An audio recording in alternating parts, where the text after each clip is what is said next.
नमस्कार दोस्तों, ये video editorial compilation for mains का पार्ट है। आप प्लेलिस्ट में जाके एडिटोरियल की वीडियोस पेपर वाइज और टॉपिक वाइज देख सकते हो। और अगर आप दिसंबर 2019 के बाद की वीडियोस को देखना चाहते हो तो वीडियो के नीचे मौजूद ज्वाइन बटन की सहायता से आप मेंबरशिप को ज्वाइन कर सकते हो। चलिए डिस्कशन स्टार्ट करते हैं। आप जीएस पेपर 2 के इस टॉपिक से आर्टिकल को रिलेट कर सकते हो।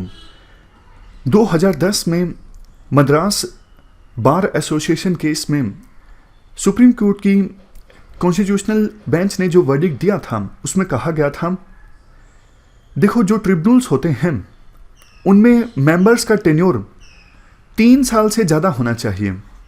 3 साल का टेन्योर, 3 साल का कार्यकाल वेरियस ट्रिब्यूनल्स के मेंबर्स के लिए काफ़ी ज़्यादा कम है, क्योंकि देखो 2 साल में तो वो एक्सपर्टीज़ हासिल करते हैं और उसके बाद 3 साल के बाद अगर उन्हें रिटायर होने के लिए बोल दिया जाता है तो उनकी एक्सपर्टीज़ का ठीक से इस्तेमाल नहीं हो पाता। इसलिए 5 से 7 साल तक का कार्यकाल होना चाहिए वेरियस ट्रिब्यूनल्स के मेंबर्स का, ताकि उनकी एक्सपर्टीज़ का अच्छे से इस्तेमाल किया जा सके। 2010 के मद्रास बार एसोसिएशन केस में सुप्रीम कोर्ट की कॉन्स्टिट्यूशनल बेंच ने यह भी बोला था, नेशनल कंपनी लॉ ट्रिब्यूनल के मेंबर्स की जो अपॉइंटमेंट है वो एक सिलेक्शन कमेटी के थ्रू हो, जिसमें चीफ जस्टिस ऑफ इंडिया या फिर चीफ जस्टिस ऑफ इंडिया के रिप्रेजेंटेटिव पहले मेंबर उस सर्च कमेटी के, दूसरे मेंबर सुप्रीम कोर्ट के कोई सीनियर जज या फिर chief justice of high court.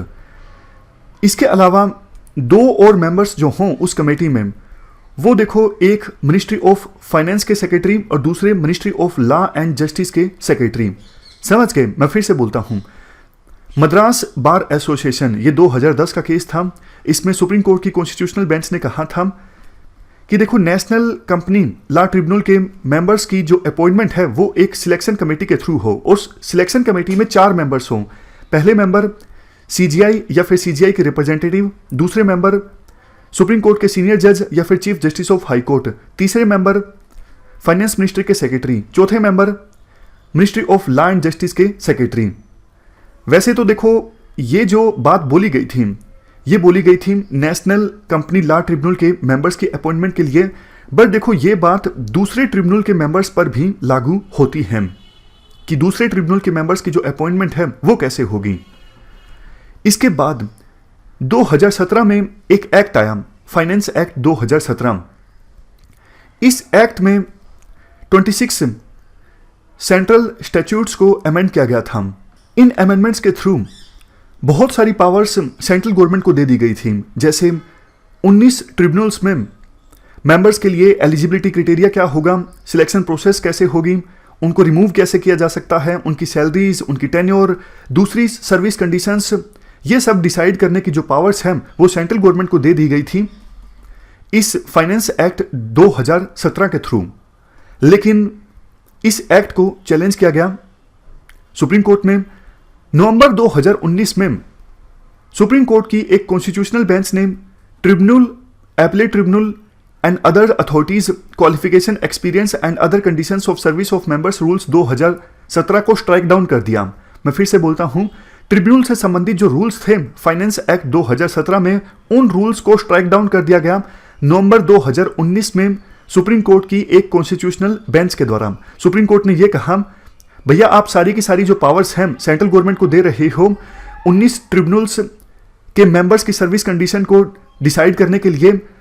Central government तो सबसे बड़ी लिटिगेशन पार्टी होती है, क्योंकि देखो ये जो ट्रिब्यूनल्स होते हैं इनमें ज़्यादातर केसेस जो होते हैं उनमें सेंट्रल गवर्नमेंट एक पार्टी होती है। अगर सेंट्रल गवर्नमेंट के पास ही पावर होगी इन ट्रिब्यूनल्स के मेंबर्स की सर्विस कंडीशंस डिसाइड करने की, तो मतलब ट्रिब्यूनल के मेंबर्स के ऊपर इन्फ्लुएंस होगा सेंट्रल गवर्नमेंट का। तो कैसे ट्रिब्यूनल के जो मेंबर्स हैं वो निष्पक्षता से काम कर सकेंगे जिनको अपॉइंट ही सेंट्रल गवर्नमेंट के द्वारा किया गया है। तो इसलिए ट्रिब्यूनल्स के मेंबर्स की निष्पक्षता इंश्योर करना बहुत ज्यादा जरूरी है, उनकी इंडिपेंडेंस इंश्योर करना बहुत ज्यादा जरूरी है। उनके ऊपर सेंट्रल गवर्नमेंट का इन्फ्लुएंस नहीं होना चाहिए, सेंट्रल गवर्नमेंट के पास पावर नहीं होनी चाहिए उनकी सर्विस कंडीशंस डिफाइन करने की। जिस केस में सुप्रीम कोर्ट की कॉन्स्टिट्यूशनल बेंच ने 2017 के रूल्स को स्ट्राइक डाउन किया, इस केस का नाम था रोजर मैथ्यू केस। यहां पर देखो रोजर मैथ्यू केस। 2010 के केस का नाम था मद्रास बार एसोसिएशन, और 2019 में जब ये वर्डिक्ट आया जिसमें 2017 के रूल्स को स्ट्राइक डाउन किया गया सुप्रीम कोर्ट के द्वारा, इस केस का नाम था रोजर मैथ्यू। इस केस में सुप्रीम कोर्ट ने यह भी कहा था कि भैया आप ट्रिब्यूनल्स से संबंधित नए रूल्स बनाओ। आपके ये जो रूल्स हैं 2017 के, जिसमें आपने सारी पावर्स सेंट्रल गवर्नमेंट को दे दी हैं, ये रूल्स खराब हैं और जुडिशरी की इंडिपेंडेंस के अगेंस्ट हैं। तो सुप्रीम कोर्ट के इस नवंबर 2019 के रोजर मैथ्यू वर्डिक्ट के बाद सेंट्रल गवर्नमेंट ने फरवरी में नए रूल्स बनाए हैं ट्रिब्यूनल से संबंधित। रूल्स अनाउंस किए गए 17 फरवरी को। आर्टिकल में कहा जाता है, देखो वेरियस सुप्रीम कोर्ट की जजमेंट्स को फिर से इग्नोर कर दिया गया है सेंट्रल गवर्नमेंट के द्वारा इन रूल्स में। जैसे पहली बात, सुप्रीम कोर्ट की वेरियस जजमेंट्स ये कहती हैं जो कमेटी ये डिसाइड करे ट्रिब्यूनल का मेंबर कौन बनेगा, उस कमेटी में इक्वल मेंबर्स होने चाहिए। मतलब 2 जजेस होने चाहिए, यानी 2 जुडिशियल मेंबर होने चाहिए, और 2 मेंबर्स सेंट्रल गवर्नमेंट की तरफ से हो सकती हैं। मतलब दोनों का इक्वल से होना चाहिए, जुडिशरी का और गवर्नमेंट का। बट सेंट्रल गवर्नमेंट ने यहां पर चालाकी की। सेंट्रल गवर्नमेंट ने क्या किया, जो रूल्स अनाउंस हुए 17 फरवरी में, उनमें यह कहा वो कमेटी यानी सिलेक्शन कमेटी जो डिसाइड करेगी कौन मेंबर बनेगा ट्रिब्यूनल का, उसमें 4 मेंबर होंगे।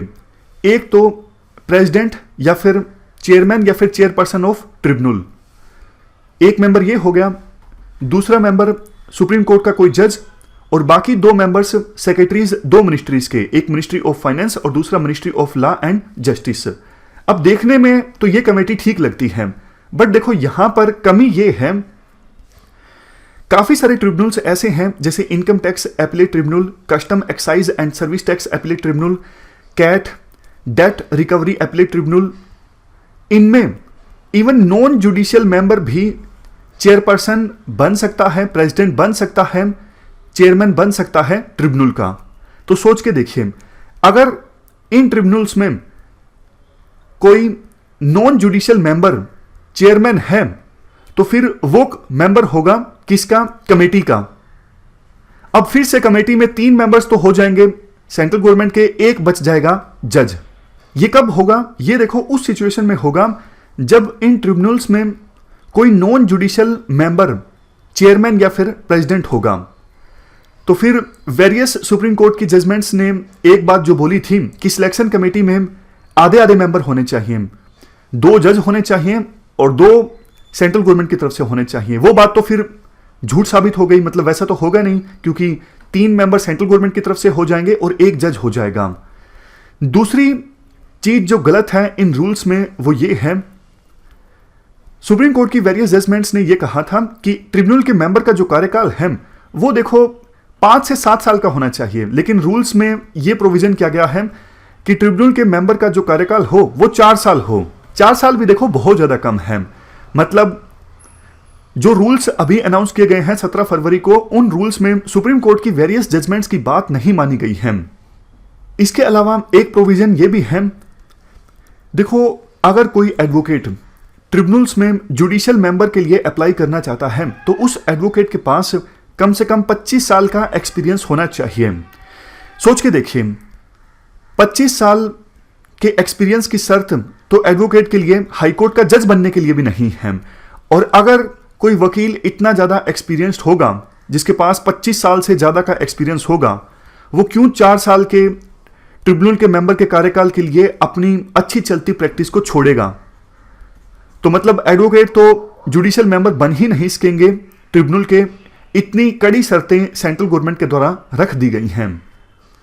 लास्ट में कंक्लूजन में यह कहा जाता है, सेंट्रल गवर्नमेंट जो है वो देखो धीरे धीरे प्रयास कर रही है कि कोर्ट्स से उनकी ज्यूरिडिक्शन छीनी जाए, वो ज्यूरिडिक्शन दी जाए किसको, ट्रिब्यूनल्स को, और ट्रिब्यूनल के ऊपर अपना इन्फ्लुएंस रखा जाए। कैसे, इन्हीं के थ्रू सिलेक्शन कमेटी में सेंट्रल गवर्नमेंट का होल्ड होगा तो सेंट्रल गवर्नमेंट अपने बंदों को भेज सकेगी ट्रिब्यूनल्स में, जो सेंट्रल गवर्नमेंट की बात मानेंगे, सेंट्रल गवर्नमेंट के पक्ष में फैसला देंगे। ये देखो फिर जुडिशरी की इंडिपेंडेंस के अगेंस्ट है, ऐसा नहीं होना चाहिए।